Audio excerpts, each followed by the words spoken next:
You'll never be better than me. Sophie stood at the doorway of the dining room, her finger pointing directly at me, her eyes flashing with defiance. Her words sliced through the air under the warm glow of the chandelier like a knife.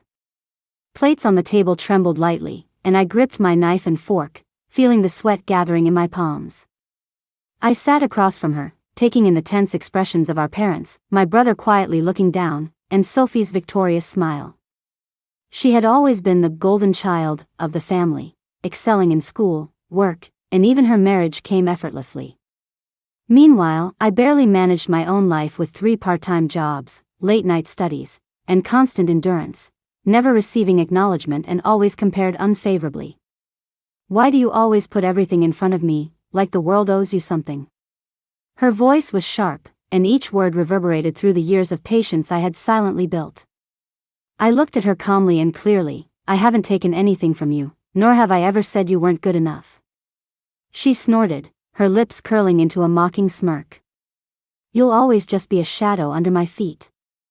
I took a deep breath, committing this moment to memory. Every humiliation, every neglect, every suppressed anger over the years, these would become my measured and powerful tools of revenge. Since childhood, I had known I wasn't favored in this family. Every time exam results were released, my parents would check Sophie's scores first, then barely glance at mine. Every parent-teacher meeting, Sophie's teacher's praise would spread across the table like flowers, while my efforts would get nothing more than a perfunctory nod. In college, I balanced work-study programs, scholarships, and countless late-night study sessions to complete my nursing degree. I remember once after a night shift, dragging my exhausted body home, only to find Sophie lying on the sofa, boasting to our parents about her internship. Mother glanced at me and sighed softly, "You've worked hard too." Just that, so perfunctory, made it feel like all my years of effort had never been truly seen. After graduation, I worked night shifts at the hospital and part-time during the day to make ends meet. Every patient smile I earned felt rewarding, yet at home, Sophie's high-paying job offer, her overseas travel photos, even her cafe latte art on social media, all felt like knives in my heart. I tried to assert my own happiness and worth, but my parents unconsciously turned family gatherings into comparisons. Sophie's marketing proposal was praised by her boss. "How are your results?" The constant comparisons taught me to hide my emotions and endure. But every instance of neglect, every humiliation, fueled a quiet accumulation of anger inside me. The hardest period was during the wedding preparations. My fiancé, Max, and I decided on a modest wedding to avoid triggering Sophie's discontent.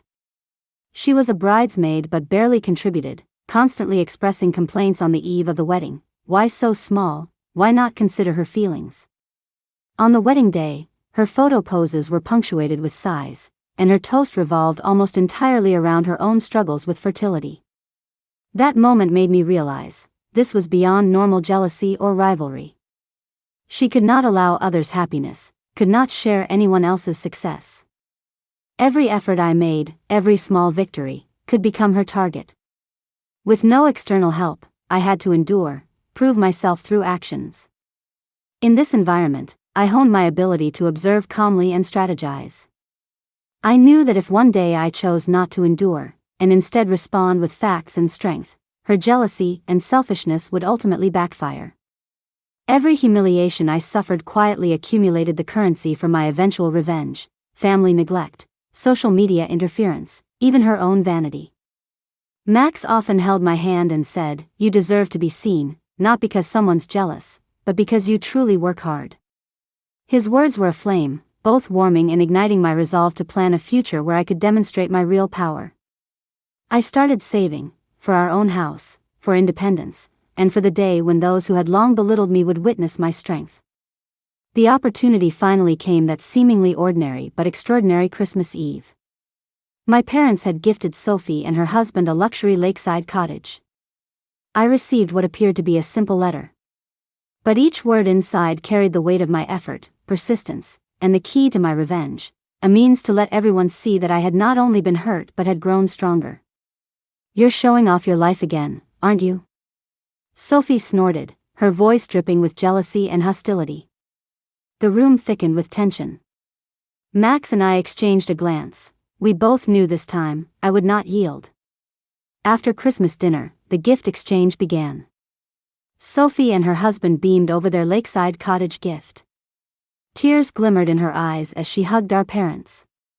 I sat quietly, holding the letter, the turning point of my life and the beginning of my carefully planned revenge. I slowly stood and unfolded the letter, my voice steady and determined. I'm going to read this to everyone. Parents, Sophie, her husband, and the relatives present held their breath. The room was so silent that even the ticking clock seemed amplified. I read each sentence, peeling away layers of truth, years of my dedication, endurance, neglect, humiliation, and the moments she had hurt me when I was most vulnerable. Max held my hand tightly beside me, giving me strength. I watched Sophie's smile gradually fade, her eyes shifting from confident to confused, fearful, and uncertain. Each fact left her no room to argue. The excuses she had long used to humiliate and manipulate were crumbling. The letter detailed that my efforts, Max's support, and my role in the family were finally recognized and compensated by our parents, a $50,000 home fund and full repayment of my remaining student loans. In the face of facts, no complaints or accusations could hold. Sophie began to tremble, her voice choked with suppressed anger. Why, you must have planned all this. No, I replied calmly. This was my parents' decision. They finally see your actions for what they are and recognize my efforts.